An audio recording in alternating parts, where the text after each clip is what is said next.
అయ్యయ్యో రూపాయి విలువ పడిపోయేనే అయ్యయ్యో. చూస్తున్నాం కదా, డాలర్తో రూపాయి ఈరోజు 90 రూపాయలు పడిపోయింది. ఒక డాలర్ 90 రూపాయలు. ఇంతకుముందు 2014లో 60 రూపాయలు ఉండేది. అంతకన్నా ముందు ఇప్పుడున్న ప్రధానమంత్రి గారు, గవర్నమెంట్లో ఉన్న వాళ్ళు చాలామంది ఎగతాళి చేసేవాళ్ళు మన్మోహన్ సింగ్ గారిని. ఫారిన్ ఎక్స్చేంజ్ మీరు కాపాడలేకపోతున్నారు, రూపాయి విలువని మీరు కాపాడలేకపోతున్నారని తిట్టారు. స్వాతంత్రం నుంచి 2014 వరకు ఓ డాలర్ 60 ఉంటే ఈ 11 సంవత్సరాల్లో అది ఎంత అయింది? 30 రూపాయలు పడిపోయింది. అంటే 50% పడిపోయింది ఓన్లీ 11 ఇయర్స్లో. ఏషియాస్ వర్స్ట్ కరెన్సీ అని ఆర్థిక నిపుణులు చెప్తున్నారు ప్రపంచంలో. అదే రకంగా ఎస్బీఐ రీసెర్చ్ టీమ్ వాళ్ళ రిపోర్ట్ ప్రకారం ఇంత క్విక్కెస్ట్ ఫాల్ అంటున్నారు. క్విక్కెస్ట్ ఫాల్ అంటే గత సంవత్సరంలో 85 ఉంటే ఇప్పుడు 90కి పడిపోయింది. అంటే ఇంత 5 రూపీస్ అనేది పడిపోవడం చాలా క్విక్కెస్ట్ ఫాల్ ఇన్ 1 ఇయర్ అనేది వాళ్ళు చెప్తున్నారు. ఏంటి ఇవన్నీ? అవుట్ఫ్లో, ఫారిన్ ఇన్స్టిట్యూషనల్ ఇన్వెస్టర్స్ అంతా అవుట్ఫ్లో, డాలర్ని తీసుకువెళ్ళిపోతున్నారు. వాళ్ళు పెట్టిన పెట్టుబడులన్నీ తీసుకువెళ్ళిపోతున్నారు అనేది ఓ చర్చ. ఈ సంవత్సరం ఇప్పుడు వరకు $17 బిలియన్ వెళ్ళిపోయారు, తీసుకువెళ్ళిపోయారు. 22లో అదే జరిగింది, 24లో అదే జరిగింది, ఇప్పుడు 25లో అదే జరిగింది. భారీగా అవుట్ఫ్లో ఉంది. గత వారం మనం చూస్తే భారతదేశంలో మన గవర్నమెంట్ మన జీడిపి 8.2% పెరిగిందన్నారు. 6 నుంచి 8.2% పెరిగిందన్నారు.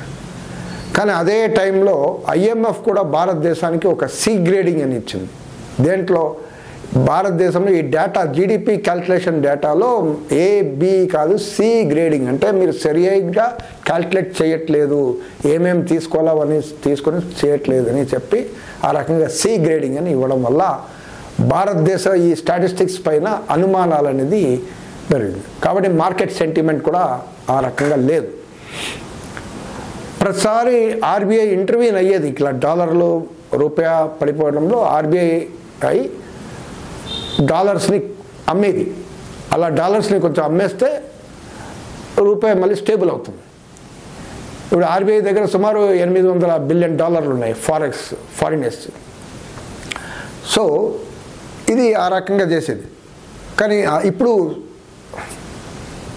ప్రతిసారి ఆర్బీఐ అనేది ఇంటర్వ్యూన్ అయ్యేది, డాలర్ని అమ్మేది. డాలర్ సేల్ చేస్తే ఆ రకంగా రూపాయి విలువ స్టేబుల్ అవుతుంది. తన ఫారెక్స్ నుంచి సేల్ చేసేది. సుమారు ఫారెక్స్లో ఈరోజు $650 బిలియన్ ఉంటాయి ఆర్బీఐ దగ్గర. అదే రకంగా మన కారణాలు చూస్తే చాలా ఉన్నాయండి. ఆయిల్ ఉందనుకోండి, oil shock. America Russia Ukraine యుద్ధంతో మనకు అది ధరలు కూడా కొంచెం పెరిగాయి, ఆయిల్ ధరలు కూడా పెరిగాయి. అవి మనం ఆయిల్ డాలర్లో కొంటున్నాం. ఇంతకుముందు మనం ఇరాన్తో వ్యాపారం చేసేవాళ్ళం, ఇరాన్తో కొనేవాళ్ళం. అప్పుడు మనకు తక్కువ ధరలో వచ్చేది, డాలర్లో కాకుండా వేరే కరెన్సీలో రూపాయలు కానీ ఇరాన్ కరెన్సీలో కానీ ఇచ్చి ఆ రకంగా ట్రేడింగ్ చేసేవాళ్ళం. ట్రంప్ ఎప్పుడైతే లేదు కొనొద్దు అంటే మనం మానేసాం. వెనిజులా నుంచి కొనేవాళ్ళం. వెనిజులా ఈరోజు చాలా చీప్లో ఇచ్చేది భారతదేశానికి. అది కూడా ట్రంప్ లేదు వెనిజులాతో చేయొద్దంటే బంద్ చేసాం. రష్యాతో మనం కాదు, ఓ ప్రైవేట్ కంపెనీ, అది ఎవరు మీకు తెలుసు, రష్యాతో కొని రిఫైన్ చేసి వేరే యూరప్ దేశాలకి అమ్మేది. ఇంకొక రకంగా ఇల్లీగల్ డ్రామా చేసేది. ఇప్పుడు రష్యాతో కూడా ఆ మాత్రం కొనొద్దు, నేను 25% టారిఫ్లు దాని మీద వేస్తున్నాను అని చెప్పి 50% పెంచాడు ట్రంప్. ఇప్పుడు మనం రష్యాతో అది కూడా తగ్గిందని అక్టోబర్ నవంబర్లో డిక్లరేషన్ గవర్నమెంట్ అనేది ఒక రకంగా రష్యా నుంచి ఇంపోర్ట్ చేయడం తగ్గించేసింది. ఇప్పుడు ఇండియా యుఎస్ ట్రేడ్ ఒక అన్సర్టనిటీ ఉంది, అనిశ్చిత పరిస్థితి. 50% తారీఫ్ అనేది వేశాడు. ఇది ఒక ఎదుర్కోలేక ఇది ఒక సమస్య మనం చూస్తున్నాం. ట్రేడ్ అనేది ఒక సందిగ్ధంలో పడింది. ట్రంప్ వచ్చాక 25% పెంచాడు తారీఫ్లు. మళ్ళీ రష్యాతో ఆయిల్ కొంటున్నాను పేరు చెప్పి 50% పెంచాడు. సో ఓ రకంగా ఇండియో యుఎస్ ట్రేడ్ అనేది నెగోషియేషన్స్ నడుస్తుంది, కానీ ఇప్పటివరకు అది ఏమాత్రం సాల్వ్ కాలేదు. ఇది ఒకటి. సో మార్కెట్ సెంటిమెంట్ దెబ్బకొనడానికి ఇది ఒకటి. అదే రకంగా ఫెడ్ రేట్ హైక్ అని అంటారు. అంటే అమెరికాలో ఫెడరల్ బ్యాంక్ ఏదైతే ఉందో ఫెడ్ రిజర్వ్ డాలర్ ఇంట్రెస్ట్ రేట్ని పెంచడం తగ్గడం అని చేస్తుంటారు. అమెరికాలో ఇన్ఫ్లేషన్ ఎక్కువ ఉందని, ధరలు బాగా పెరుగుతుందని ఆ ఇంట్రెస్ట్ రేట్ని పెంచుతున్నారు. డాలర్ ఇంట్రెస్ట్ రేట్ని పెంచుతున్నారు. 0.25%, 0.5% ఆ రకంగా పెంచుతున్నారు. ఆ రకంగా పెంచడంతో ఏమవుతుంది, ఈ డాలర్లు ఈ ఫారిన్ ఇన్వెస్ట్మెంట్ ఏదైతే ఉన్నాయో ఎఫ్ఐఐస్ ఇవన్నీ భారతదేశం నుంచి వేరే దేశాల నుంచి అమెరికా వెళ్ళిపోతుంటుంది. ఎందుకు? సొంత ఊర్లో నా ఇంట్లోనే కూర్చొని నేను సంపాదించుకోవచ్చు అని చెప్పి అట్లా వెళ్ళిపోతుండే డాలర్. ఇండియా ట్రేడ్ డెఫిసిట్ ఉంది ఈరోజు ప్రస్తుతం $12.5 బిలియన్ వేరే అన్ని దేశాలతో, ప్రపంచంలో దేశాలతో. ఇది ఒకటి ఉంది. అదే రకంగా ఇండియాలో ఇన్వెస్ట్మెంట్స్ తక్కువ ఉన్నాయి. మనం చూస్తున్నాం మ్యానుఫ్యాక్చరింగ్ డౌన్ ఉంది, అనిశ్చిత పరిస్థితి.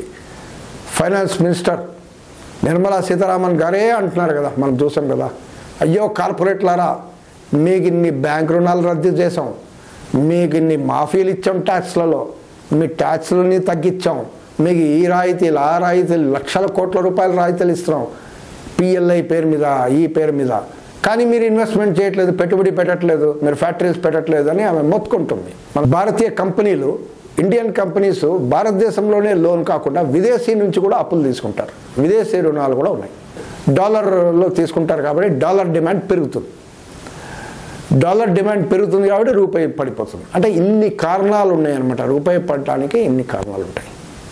దీనిపైన ప్రభావం ప్రజలపైన అయితే తీవ్రంగా పడుతుంది. భారతదేశ ప్రజలపైన, సామాన్య ప్రజలపైన పడుతుంది. ప్రధానంగా ఆయిల్ మనం ఇంపోర్ట్ చేస్తున్నాం, దిగుమతి చేసేది oil, LPG, petrol, diesel, jet fuel అన్నీ. సో ఇది మనం తప్పదు, ఇవి తగ్గించడానికి వీలు లేదు. మనం ఎన్ని కావాలో అంత తీసుకోవాల్సిందే. డాలర్ ఎంత పడిపోయినా ఎంత పెరిగినా అంత తీసుకోవాల్సిందే. డాలర్ పడిపోతే, ఆయిల్ ప్రైసెస్ పడిపోతే ప్రజలపైన మాత్రం రేట్ తగ్గలేదు. కానీ ఎప్పుడైతే పెరుగుతుందో, ఇంపోర్ట్ ప్రైసెస్ పెరుగుతుందో అప్పుడు ప్రజలపైన వడ్డడం అనేది చేస్తున్నారు ప్రభుత్వాలు, మనం చూస్తున్నాం. సో ఇప్పుడు ఎక్స్చేంజ్ రేట్ పెరిగిందంటే ప్రజలపైన పడుతుంది. ఎసెన్షియల్ కమోడిటీస్ ధరలన్నీ పెరుగుతుంది. మీరు దీన్ని పెరగడం వల్ల, ఈ ధరలు పెరగడం వల్ల సైక్లిక్ ఎఫెక్ట్ ఉంటుంది. ట్రాన్స్పోర్ట్, వేరే వేరే కమోడిటీస్ కూడా పెరుగుతుంది. ఇది మనం చూస్తున్నాం. ఇంకోటి, మనం చాలా ఐటమ్స్ దిగుమతి చేయాలి. మన పరిస్థితి, మన భారతదేశ ఇండస్ట్రీ ఫంక్షనింగ్ కానీ ఎకానమీ ఫంక్షనింగ్కి చాలా ఇంపోర్ట్ చేయాల్సిన పరిస్థితి ఉంది. చాలా రా మెటీరియల్స్ ఉంటాయి, కెమికల్స్ ఉంటాయి, మెటల్స్ ఉంటాయి, ఇలా ఎలక్ట్రానిక్స్ ఉంటాయి. ఇవన్నీ మనం ఇంపోర్ట్ చేయాలి, తప్పదు. అవి లేకపోతే మన దేశం ఎకానమీ ఆగిపోతాయి. సో ఆ ఇంపోర్ట్స్ మళ్ళీ డాలర్లో ఇస్తున్నాం. సో ఇప్పుడు ప్రభావం ఏమవుతుంది, మరి ఆ ఇంపోర్ట్స్ ఇప్పుడు భారం అయిపోతుంది, కాస్ట్లీ అయిపోతుంది, ప్రేమ్ అయిపోతుంది. అదే కాకుండా విదేశీ అప్పు ఉంది. మన దాదాపు 800 బిలియన్ డాలర్ల అప్పు, ఎక్స్టర్నల్ డెట్ ఉంది. సో దీనికి ఇంట్రెస్ట్ పేమెంట్స్ కూడా చేయాలి మనం నెల. మనం ఇంకా ఎక్కువ డబ్బులు ఇవ్వాల్సిన పరిస్థితి, ఎక్కువ రూపాయలు ఇచ్చి ఆ రకంగా అప్పు తీర్చడానికి ఆ రకంగా చర్యలు తీసుకోవాల్సి వస్తుంది. సో ఇన్ని ప్రభావాలు. మరి ఎక్కువ ఎక్స్టర్నల్ డెట్ అయ్యేసరికి మళ్ళీ గవర్నమెంట్ ఒక ఇన్కమ్ అని పడిపోతుంది, ఎక్స్పెండిచర్ పెరిగిపోతుంది, మళ్ళీ ప్రజలపైన వడ్డడం అనేది చేస్తారు. సో ఈ రకంగా ప్రజలపైన రకంగా ఎఫెక్ట్ అనేది పడుతుంది. సో దీనికి పరిష్కార మార్గాలు ఉన్నాయని కొన్ని పరిష్కార మార్గాలు ఉన్నాయి. ఒకటి, నార్మల్గా ప్రతిసారి ఆర్బీఐ ఇంటర్వ్యూన్ అవుతుంది డాలర్లు అమ్మడం వల్ల. ఈసారి ఎందుకో లాస్ట్ కొద్ది సంవత్సరాల నుంచి ఆర్బీఐ ఇన్వాల్వ్ అవ్వట్లేదు. అంతా ఎందుకు ఇన్వాల్వ్ అవ్వట్లేదు అనేది వాళ్ళకి తెలుసు, ప్రభుత్వానికి తెలుసు. ఆర్బీఐ ఇంటర్వ్యూన్ అయితే కొంత స్టేబుల్ అవుతుంది, రూపీ స్టేబుల్ అవుతుంది. అదే రకంగా మన ఎఫ్ఐఐస్ మీద ఎక్కువ డిపెండెన్సీ ఉంది. మనకు ఎక్కువ డిపెండెన్సీ. ఎఫ్ఐఐస్ ఏంటి? ఈ ఫారిన్ ఇన్స్టిట్యూషనల్ ఇన్వెస్టర్స్ ఎక్కడ బాగుంది ఫీల్డ్ అక్కడ వెళ్ళిపోతుంటారు. లేదు, ఇక్కడ అనిశ్చిత పరిస్థితి ఉంది, భారతదేశంలో ఇన్వెస్ట్మెంట్ లేదు, సెంటిమెంట్ లేదు. ఇప్పుడు ఐఎంఎఫ్ కూడా సి గ్రేడింగ్ ఇచ్చింది. ఇవన్నీ చూసేసరికి వేరే చోట బాగుంది, థాయిలాండ్ బాగుంది, థాయిలాండ్ వెళ్ళిపోతారు. ఇండోనేషియా బాగుంది, అక్కడ వెళ్ళిపోతుంటారు. Click of the mouse, just మౌస్ని క్లిక్ చేసి డబ్బులన్నీ విడ్రా చేసి వెళ్ళిపోతుంటారు. కాబట్టి ఎఫ్ఐఐస్ మీద మనం ఎక్కువ విడ్రా అయితే కూడా ఈ సమస్య, డిపెండ్ అయితే కూడా ఈ సమస్య. మన R&D రీసెర్చ్ అండ్ డెవలప్మెంట్ మనం పెంచుకోవాల్సి వస్తుంది. మన భారతదేశ సామర్థ్యాన్ని పెంచుకోవాల్సి వస్తుంది. మన మ్యానుఫ్యాక్చరింగ్ పెరగాలి. మనం మ్యానుఫ్యాక్చరింగ్ పెరగాలంటే కొనుగోలు శక్తి పెరగాలి. కొనుగోలు శక్తి పెరగాలంటే ప్రజల ఇన్కమ్ పెరగాలి. ఇన్కమ్ పెరగాలి, రియల్ ఇన్కమ్ పెరగాలి. రియల్ ఇన్కమ్ పెరిగితే పర్చేసింగ్ పవర్, కొనుగోలు శక్తి పెరిగితే మనం కొనడం మొదలు పెడతాం. డిమాండ్ వస్తుంది మార్కెట్లో డిమాండ్ వస్తే ఇన్వెస్ట్మెంట్ ఆటోమేటిక్గా వస్తుంది. ఈ రకంగా ఒక బేసిక్ ఎకనామికల్ సమస్యల్ని డీల్ చేయాల్సి వస్తుంది. కేవలం మనం US మీదనే డిపెండ్ అవుతే, ఇప్పుడు మనం US డాలర్స్ మీదనే డిపెండ్ అయితే సమస్య. ఇప్పుడు బ్రిక్స్ ఉన్నారు, బ్రిక్స్ ఆల్టర్నేట్ ఒక సిస్టమ్ ప్లాన్ చేస్తున్నారు, ఆల్రెడీ అమలు కూడా చేస్తున్నారు సైలెంట్గా. US డాలర్స్ని వాడకుండా వ్యాపారం చేసుకోవాలి అని చెప్పి ఆ రకంగా ఒక కాన్సెప్ట్తో పని జరుగుతుంది. దాంట్లో ఇండియా కూడా పెద్ద ఎత్తున పాల్గొనాల్సిన పరిస్థితి ఉంది. ఇప్పుడు ఇండియాకి చైనా మనం చాలా వ్యాపారం ఉంది. డాలర్లు ఎందుకు, డాలర్ మీడియం ఎందుకండి, రూపాయలు కానీ యువాన్లో కానీ పర్చేజ్ చేసుకుంటే ఆ రకంగా డాలర్ పైన డిపెండెన్సీ అనేది తగ్గుతుంది. కంట్రీస్తో మన కరెన్సీలో చేసుకోవడం వల్ల డాలర్ పైన డిపెండెన్స్ తగ్గిపోవాలి. సో డాలర్ ఒక వెయిట్ అనేది ప్రపంచంలో ఏదైతే వెయిట్ ఉండడం వల్ల కదా అమెరికా మొత్తం ప్రపంచాన్ని గుప్పెట్లో పెట్టడానికి ప్రయత్నం చేస్తున్నారు, దాదాగిరి చేస్తున్నారు. సో ఆ వెయిట్ అనేది తగ్గించాల్సిన అవసరం ఉంటుంది. కానీ ఫ్రీ మార్కెట్లో పెట్టి డ్యాన్స్ చేయమన్నాం. మార్కెట్ ఎలా డ్యాన్స్ చేస్తుందో రూపాయి డ్యాన్స్ చేస్తుంది. అలా ఫ్లోట్ అయ్యి ఇప్పుడు 90కి వచ్చేసింది. దీనిపైన గవర్నమెంట్ ఎఫెక్టివ్ కంట్రోల్ కూడా ఉండాలి. మార్కెట్లో వదిలేయడం కాదు మన కరెన్సీని, దానిపైన అజమాయిషీ కూడా చేయాలి, మానిటర్ చేయాలి, రెగ్యులేషన్ కూడా చేయాలి. ఇప్పుడు రూపాయి డాలర్కి 90 రూపాయలు, త్వరలోనే సెంచరీ కూడా కొట్టేస్తుందని అనుకుంటున్నారు. Thank you for watching Jwala Shiva.